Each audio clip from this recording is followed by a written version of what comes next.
talofa lava apa au o le tala lelei mo oi.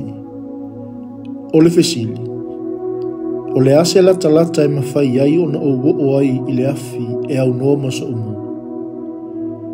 E awa o mai a te au leo langa o Samasoni, Tavita, Saulo, Parako, Kitiona, Iefata, Samuelu maisi.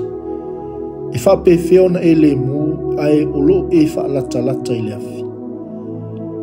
Wa tātou māsani lava e whaile upu lea i tātou whanau. Aua, e mu ai oi, e leanga ai oi, e lavea ai oi, e lele leimo oi. Ai whape whea i tātou leo langa whaleanganga. O le tele o taimi, e a o mai ai le tuspa ia. E le whaatanga ina i tātou e le atua e pai atu, e tofo, e o iai, e mata, pe tala noa iai. Ai tātou te fia e waai, tofo, pai atu, inu, mata, matala noa iai. O na tātou wi uai lea i whaalawe. Se a fo i lau e toi whai atu. A wae saa le aso e tala atu ai a ki tiona. Ma Parako, ma Samasoni, ma Iefata, ma Tavita, ma Samuelu, ma le au profeta. Sa ta alo Samasoni i whao songa i ala i le ta alo ma ta lila. Ma i uai na pa u o ia i le mai lei.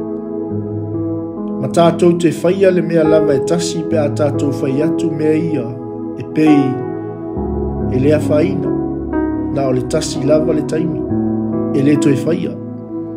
Samoa e toi se iane lava le whao o ilonga le mea na tuai e aon tātou mata la pea o tātou uma lava e tele ni vai a ia vea ni mea na tutupu e whai ma o onga manilu i tau o ngā. Ai aua le nofo ai pea, pei lava i le ango lava iai, ai a fia tuai ma le isi tupulanga. Ia tātou matala, matatalo i le nei aso. Iesu ke risoi, fesoso ani mai i lau sa valinga i le nei aso. Ia o ngā mea na tutupu i lo uolanga, e whai manilu i tau o ngā. Ina ia aua ne ia afia ai le isi tupulanga o lo oanga i mai.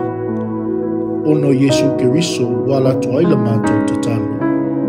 Amene. Manuia, faiva, malava singa le ne Yesu.